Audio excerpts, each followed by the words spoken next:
fucking, they got my rifles. Like a sniper. I think something spiritual just attacked my chest. Oh, fuck. No.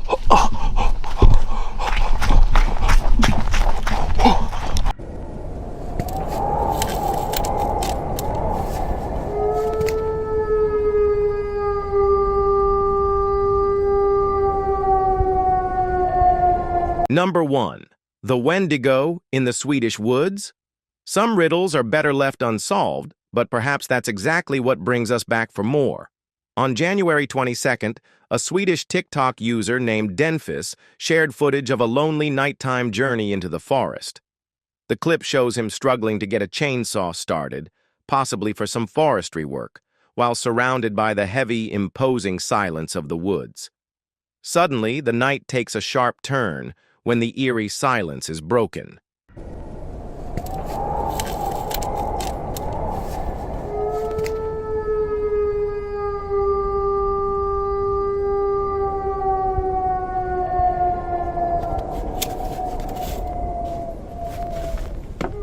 An incredibly odd and deeply unsettling noise erupts from somewhere in the darkness nearby. The sound is so jarring, so utterly out of place, that Denfis immediately stops his movement, frozen by terror.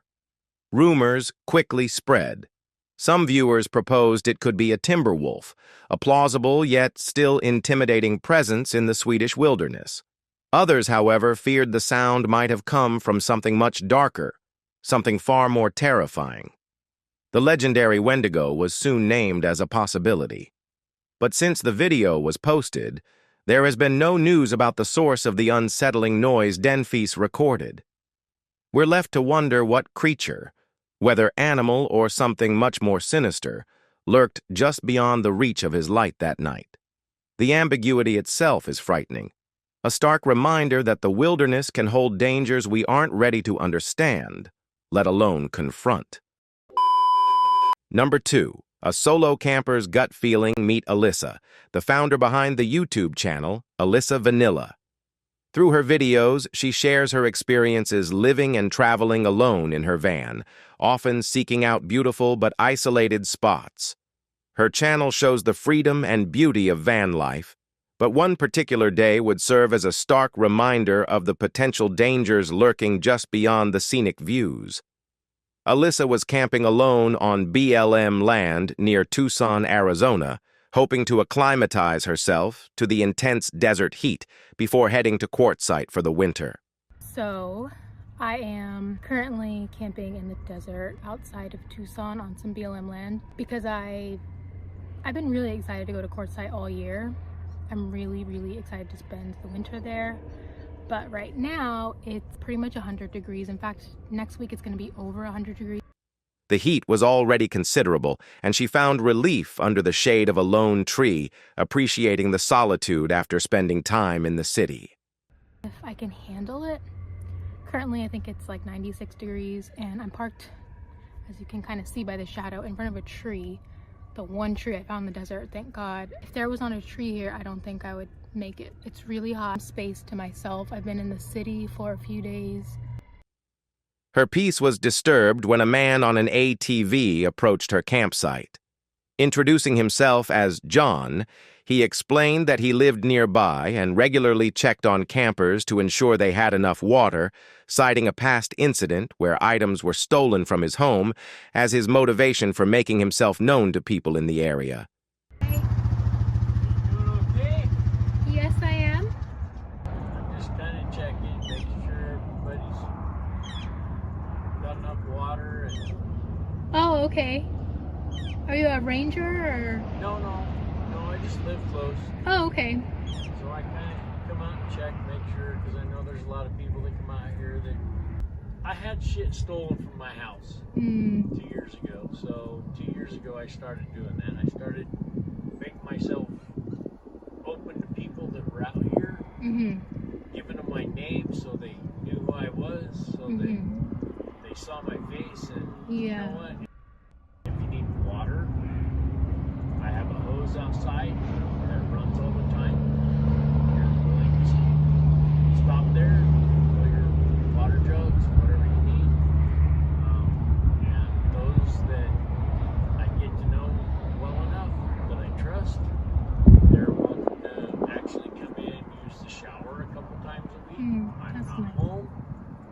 is, my children are. So if you need a shower, you're welcome to, come by. Probably would work better since you're a female. It would probably work better if you came by while I was there a couple of times. Just so my wife gets to know you, so she doesn't think there's something stupid going on. Right. He offered Alyssa water from his house and even the use of his shower, proposing she visit when he was home so his wife would be comfortable. Despite his seemingly helpful behavior, Alyssa felt a sense of unease about the interaction. Later, as Alyssa was finishing some chores outside her van, considering whether to stay the night, the same man, John, returned. This time, his message was frightening. Hey, Hi. so you have a guy Uh-huh. on the mountain up there that is watching you with binoculars. He claimed that another man positioned on a nearby mountain was watching her through binoculars. He described this supposed watcher and his older pickup truck, adding that this other man supposedly drove around offering water to people, a claim oddly similar to the one John himself had made earlier. Yes. Okay. He's driving a older Dodge pickup, and he told me he comes out here and offers water Uh-huh. to people, but Did you catch him watching me, or did he just tell you that he was watching me? when I pulled up, he had his field glasses up looking this direction. John pointed out where the truck was allegedly parked, urging Alyssa to get a good look at it. See that white truck underneath the tree? I'm Right right here. in the tree view, so All right, come out here and I'll show you. Just so you know. yeah, it's also just odd that there's not really anybody out here. Get a good description of that truck. The inconsistencies and John's intense behavior confirmed Alyssa's decision to leave immediately. The mirroring stories about offering water, John having no water with him during his first visit despite his stated reason, his over-explaining, and the unnerving way he stared at her before finally leaving after the second visit all felt like major red flags. The BLM land, because I was just sensing some red flags, and maybe it's just me being paranoid, but there are a lot of people who would love to take advantage of someone like me, someone who's young, by themselves, living in a vehicle out in the middle of nowhere by themselves. So I just went with my instinct, and I was gonna leave because he said that he drives around seeing if anyone needs water, but he had no water with him. He was on an ATV, so that was weird. And then over-explaining. So when I, asked him if he was a ranger and he said no, he said he does this because a few years ago someone stole stuff from his house, which has nothing to do with giving people water in the desert. So it's just weird he went on the story about, oh, like somebody has stole from me before, so.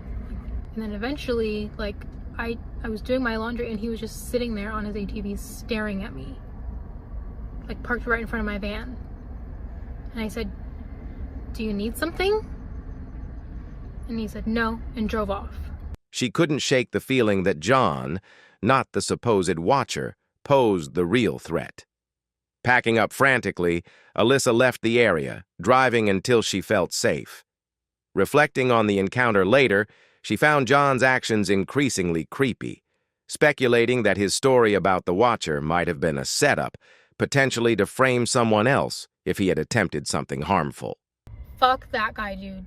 The more I thought about it, the creepier he got.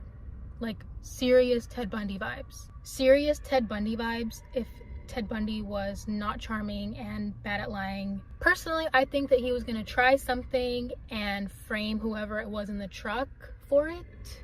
The incident was a scary reminder of the vulnerabilities that come with solo travel. While the beauty of remote places is enticing, this encounter underscores the importance of staying vigilant and trusting your instincts. Alyssa's awareness and quick reaction likely kept her safe from a potentially dangerous situation. It serves as a chilling lesson that sometimes the biggest dangers aren't the elements but the intentions of strangers you meet along the way. She was lucky to escape, but the memory of the man on the ATV undoubtedly lingers. Number 3. An asylum camping trip gone wrong. This terrifying encounter was experienced by Joe and Elliot, two veteran explorers you might recognize from their channel, Ghost Theory. Famed for their brave investigations into the supernatural, they have ventured into some of the world's most spooky locations.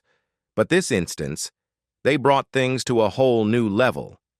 Not only were they seeing an abandoned structure, but they also intended to camp overnight, a plan that would soon become a nightmare. It is June 1st, 2024, a pleasant summer evening. Joe and Elliot began their newest adventure, a derelict mental asylum deep in the UK countryside. The institution, long forgotten and encircled by a haunted forest, has been abandoned for over 30 years. The location's sad history is scary. Awful conditions, early deaths, and tales of restless spirits. But little did they realize, it's not the ghosts they must be afraid of. As they hike through the woods, the asylum comes into view, casting a menacing shadow. A weird, cold feeling creeps over them, but eagerness keeps them moving ahead. They roam through tight hallways and decaying walls before finally discovering what seems like the ideal spot to camp. We have found our camping spot.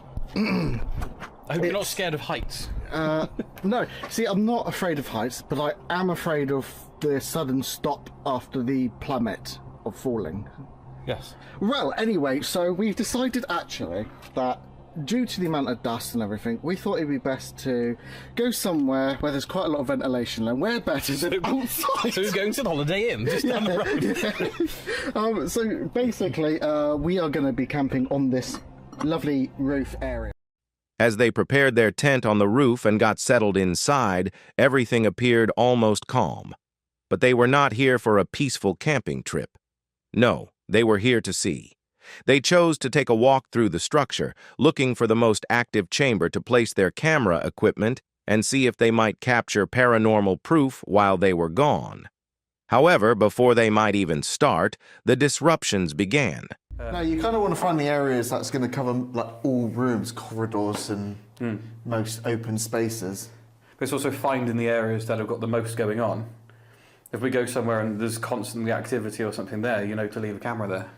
But we also haven't ever really had a good look around this building. No. So, Just soaking in the atmosphere. Hello?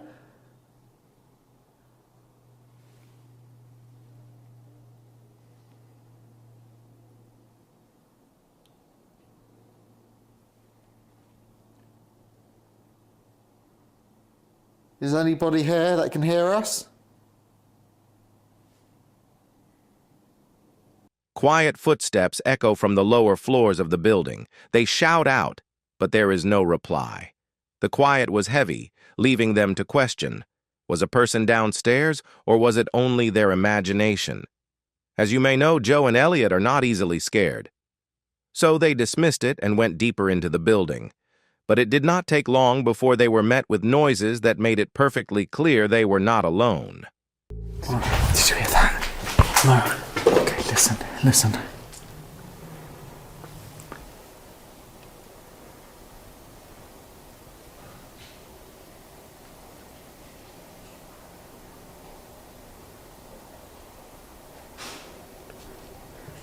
That's people, isn't it?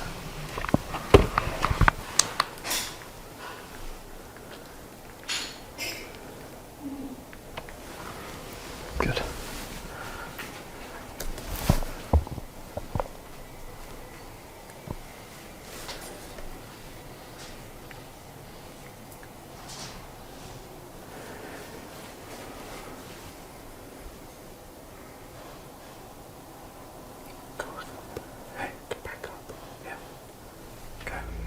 Faint talking could be heard from the lower floors of the asylum, followed by the sound of items being thrown around.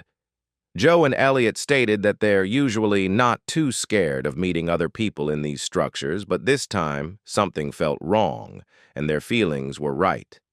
They silently went to the upper floors, hoping to remain unseen by whoever was hiding below. That was really weird, though.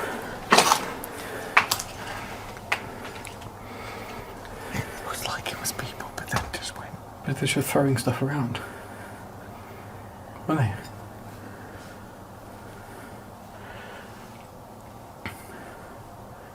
They're like throwing things into the building and shit. Are they out there? I can't see them. I can hear them. Yeah, I don't like it. They were quite. Because it's not like people have just like come in, They've not come in chatting and stuff either. Yeah, there's just random things got thrown about. Yeah. From like multiple angles. Disturbed, they sit in quiet, lights out, and change to night vision mode, listening intently to pinpoint where the people could be. After 5 difficult minutes of total darkness and quiet, they choose to move to the other part of the building, hoping to get a glimpse of whoever is there. But what they witness is beyond scary. 1 minute! Yeah.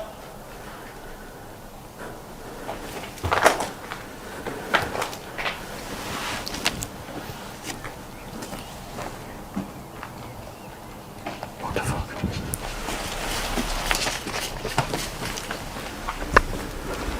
Did you catch them? They're in army gear.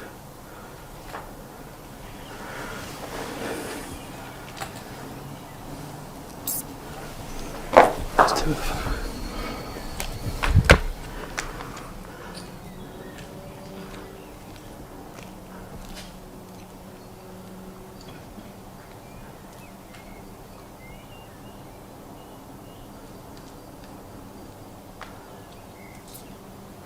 Have they got weapons? Yeah. They've all got guns and shit. Are they coloured guns? Hey? Are they coloured guns? No. Proper like black. They're proper rifles. Like they're stood like this. They're like this long. They're air rifles. You're fucking kidding. Like the proper pellet rifles. They're rifles. Like a sniper. He's got a full fucking helmet on and everything. That's illegal. But there's 2 of them sat down there where the entrance is. That's illegal though. The boys are stuck in fear as their seemingly calm camping experience spirals quickly into a real-life horror film. They stand still, unsure of what to do, knowing that one bad move could cost them their lives.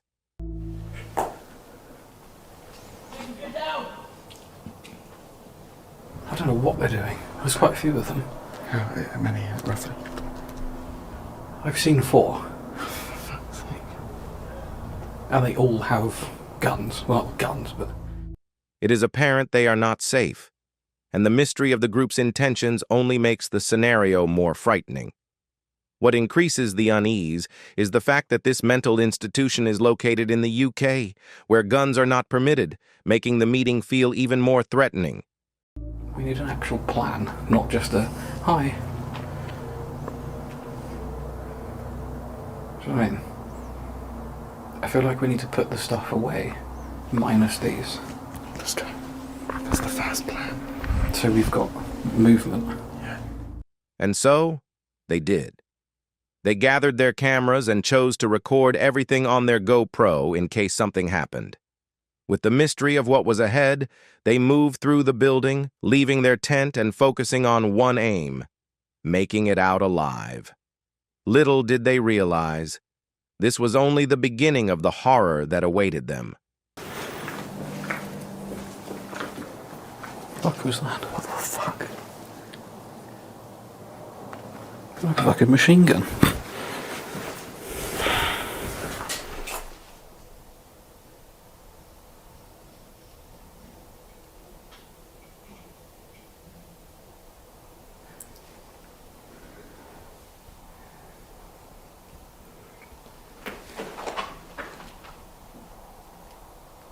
Hello?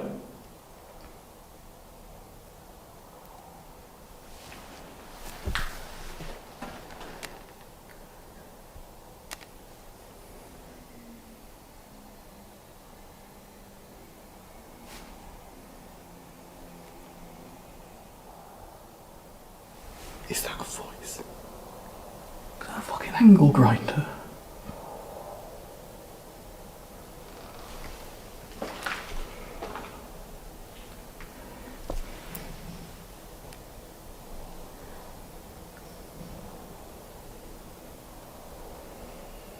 If there's someone here, okay? But if there's someone here now, there's a voice, isn't it? It's.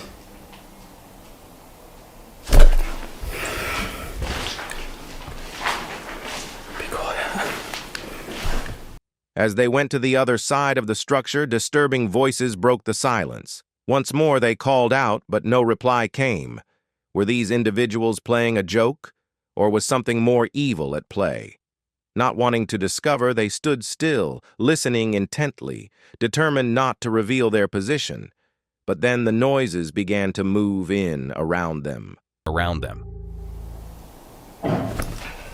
This is some horrible fucking shit.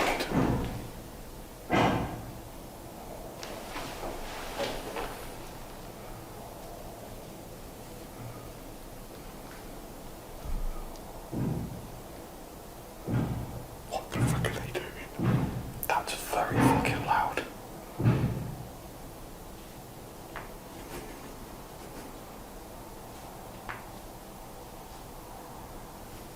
I don't know what the fuck to do.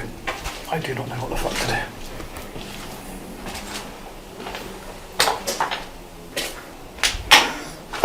Is that outside? What? Is that outside? Shit, fuck.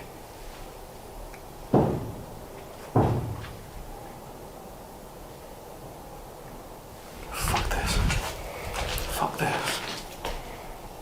Fuck this. What the fucking hell is that?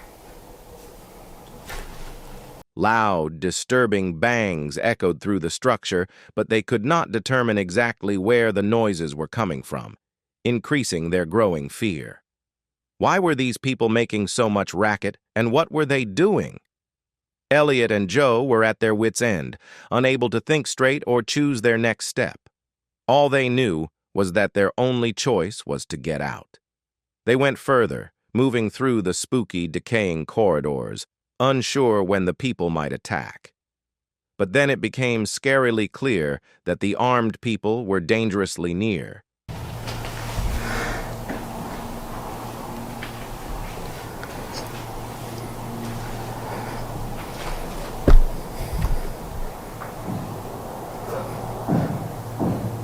Is that the end of that corridor?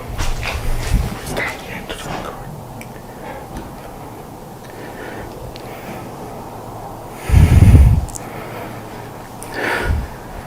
Oh, Den's upstairs still.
We need to fucking get out of here. What's going on? We need to get out. Shit, go. What? They're nicking the shit. Footsteps got closer, coming from all sides. Get your ass. Little fucking tools and everything. Why are they making noise? Go.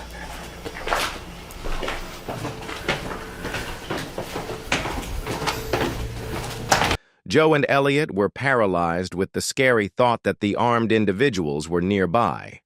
They quickly switched off their lights once again, trying desperately to determine exactly where the sounds were coming from. The loud racket revealed the armed people's true location. Joe and Elliot knew it was then or never. Without delay, they fled away, choosing safety over a confrontation. Have we got everything? Not the tent. Fuck the tent.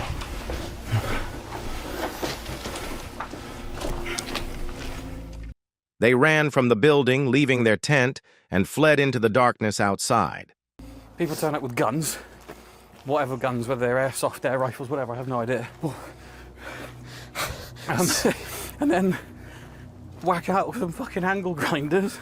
But the thing is, he heard his name, whatever, so whatever, have you got the ladder? So they brought fucking ladders in and everything. How?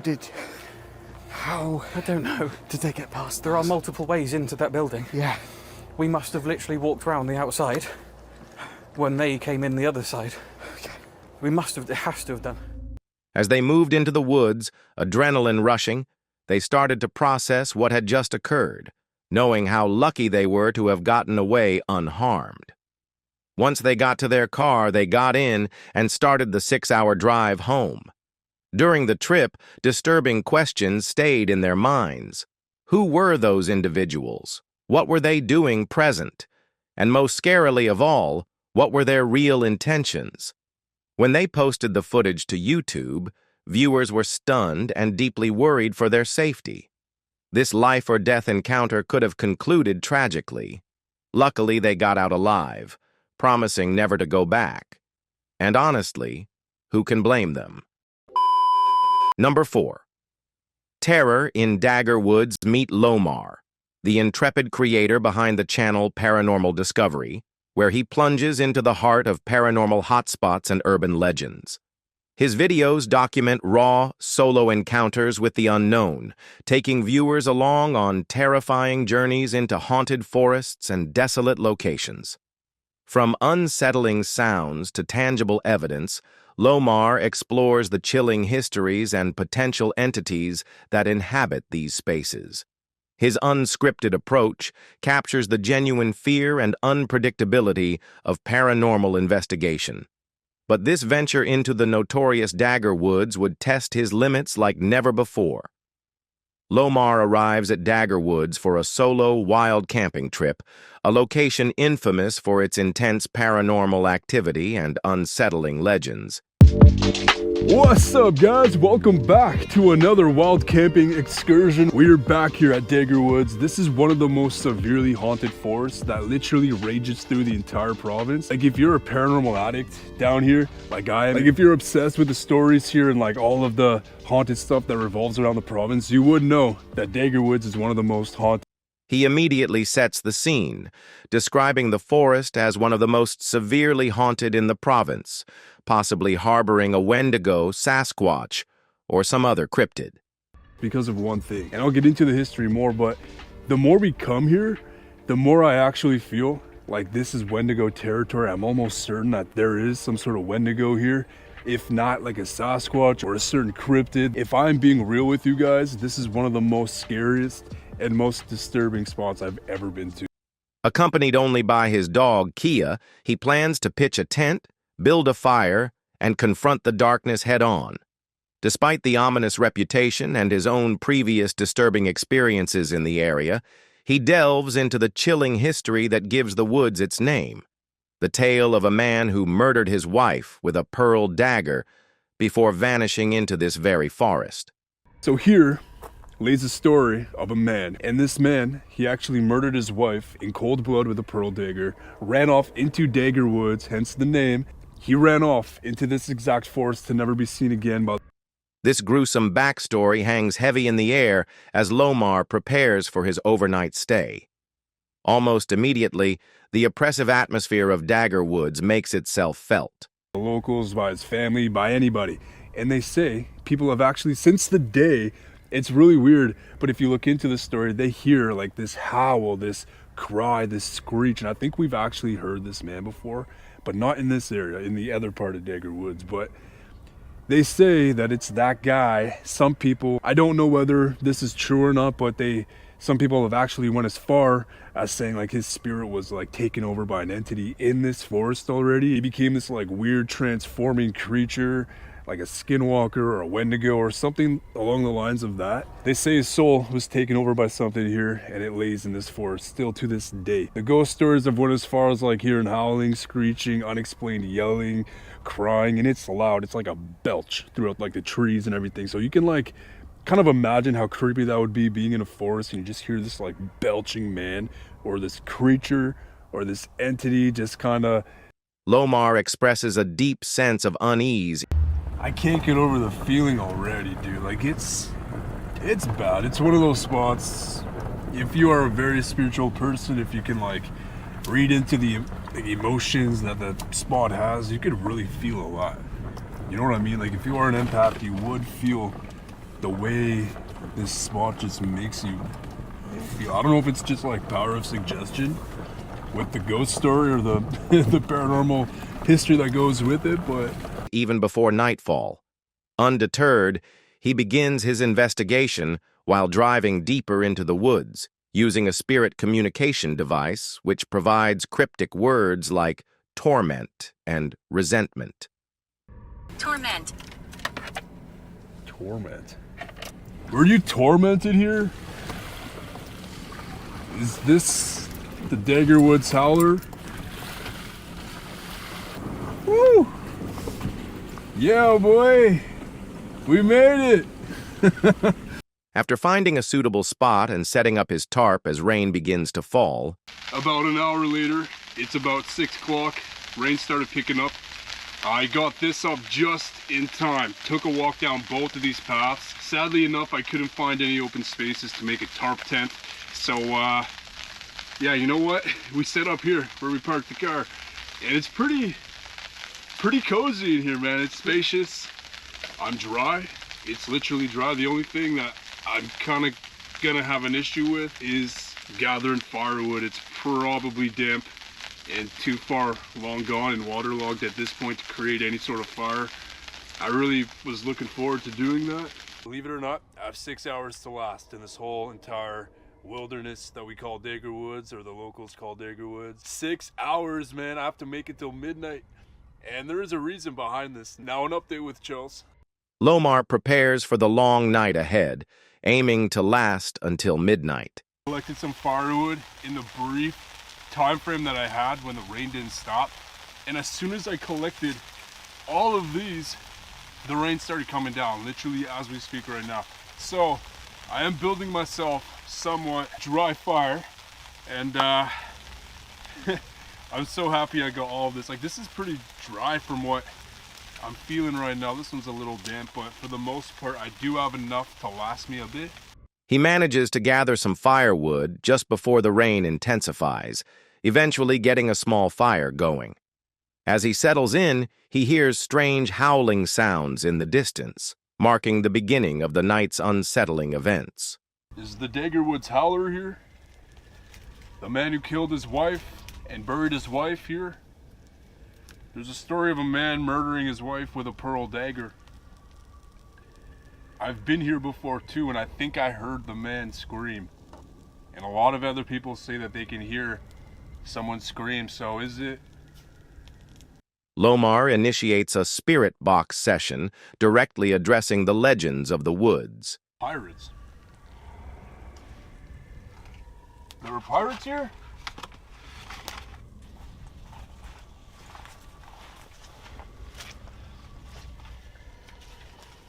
You're from ancient times.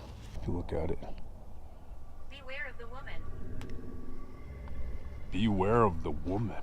The responses are fragmented and eerie, mentioning pirates, ancient times, and warnings like, beware of the woman. My life was taken. Your life is taken. Are you the wife?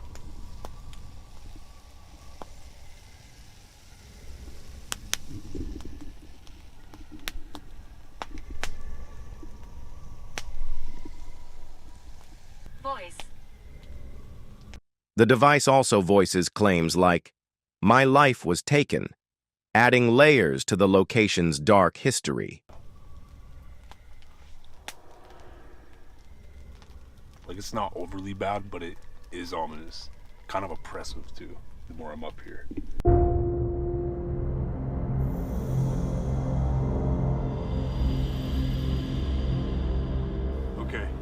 vibes just got real, man. The vibes just got so real. Oh, the proximity. So I'm actually gonna place this spirit, I'm gonna place the spirit bell down here, kind of towards, kind of back here. So if it goes off, something touched it.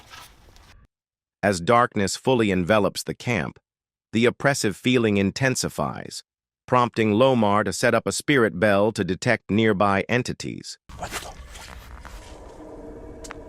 is that? Aggressive dog. What the? Hello? The relative quiet is shattered by a sudden, loud, aggressive sound, resembling a dog, or something more sinister, echoing unnervingly through the trees. That came from in here. There's something moving, like in.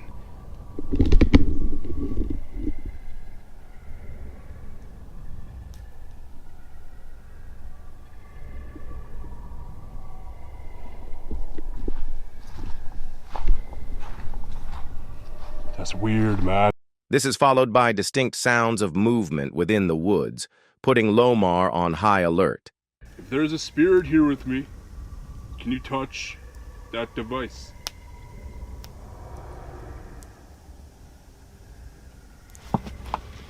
Just have to go up to it.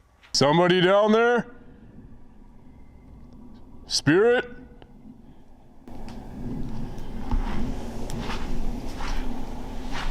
Yo. He continues his attempts at communication, asking any present spirits to interact with his equipment, while also hearing disembodied whistling and squeaking sounds nearby. Later, the spirit bell activates on its own. He resumes his spirit box session, asking multiple questions. Shortly after, he hears more distinct howling and whistling. There's a weird howling coming from over here. Hello?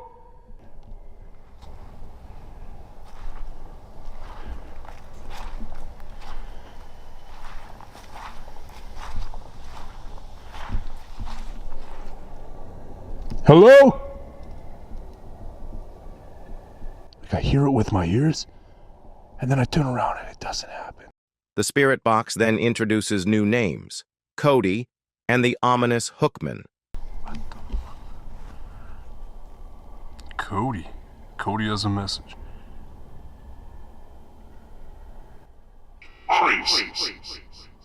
Cody, who are you? Hookman. Who's the Hookman? Is that a new, like, spirit or an entity? The Hookman? Cody's grieving. Deciding to investigate a nearby path with night vision, Lomar feels a growing sense of dread.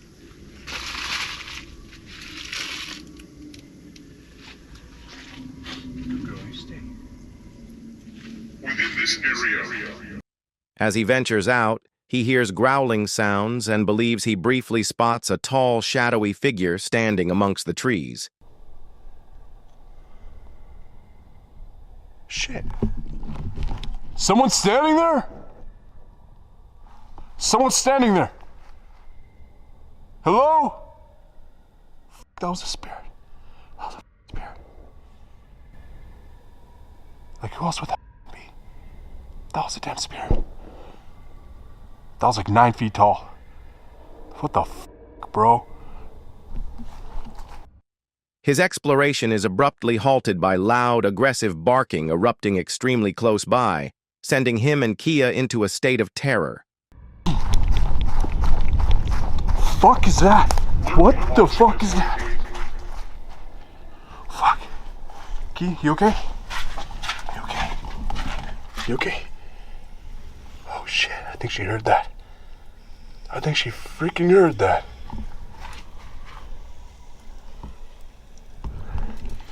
What the hell? What the hell? Why is there barking in this forest? There's literally barking in this forest.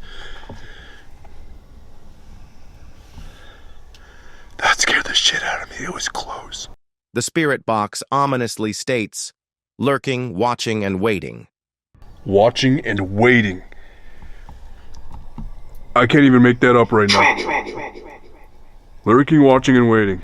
Shaken, Lomar retreats to his camp, contemplating the nature of the entities in the woods and voicing theories about spirits being corrupted or taken over after death. Something is in my vicinity. But like, what is it?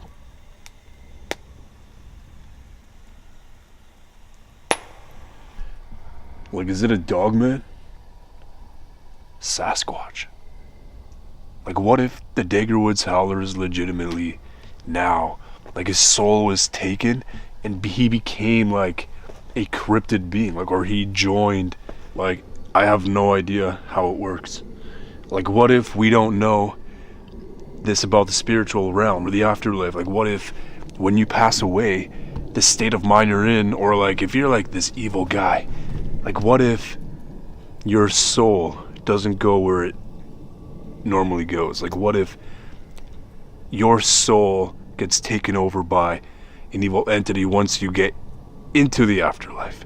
Do you know what I mean? Like, what if that's what happens to a lot of people and things, and that's what creates a cryptid or creates like evil entities?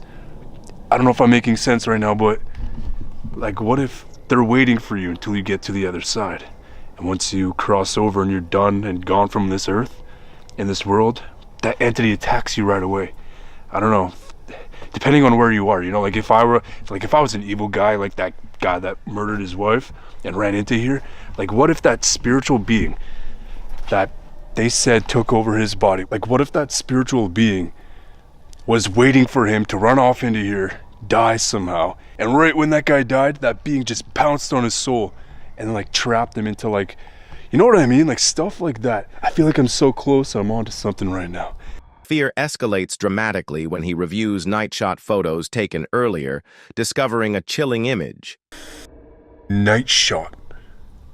Okay, this is gonna scare you guys. This is really gonna scare you guys. What I just captured may have been the clearest humanoid I think I've ever captured. The things that I've been seeing with my own eyes, and I've been telling you guys for the past like few weeks, I just caught it.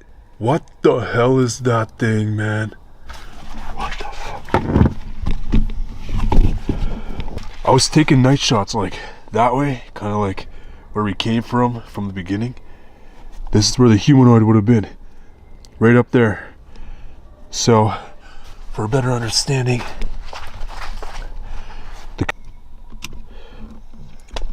what the fuck?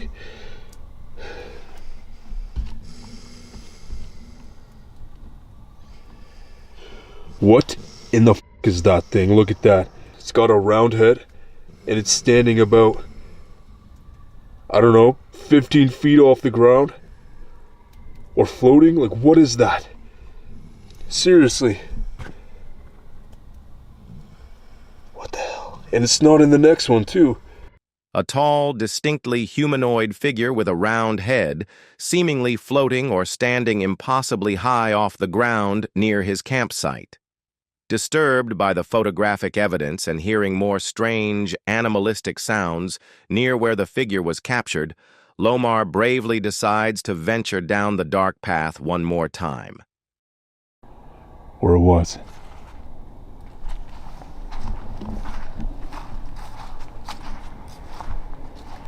And I hear this weird animal sound on the battery here, so I'm gonna take this. I'm not gonna go too far, but I'm gonna go down here.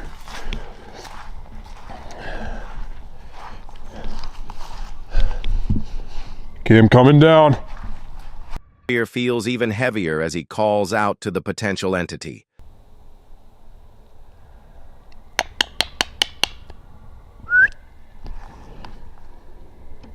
Can you mimic that?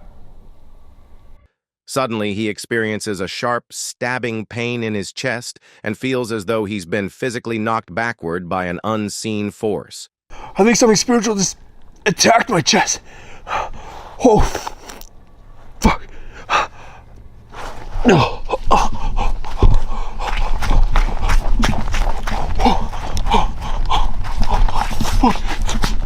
fucking hell. Oh, fuck. Fuck is it? Somebody just... No. Somebody just knocked me over. I just started tearing. Something literally knocked me over. Who are you? Adding to the horror, he discovers what appears to be blood mixed with tears streaming from his eyes, prompting an immediate and terrified retreat.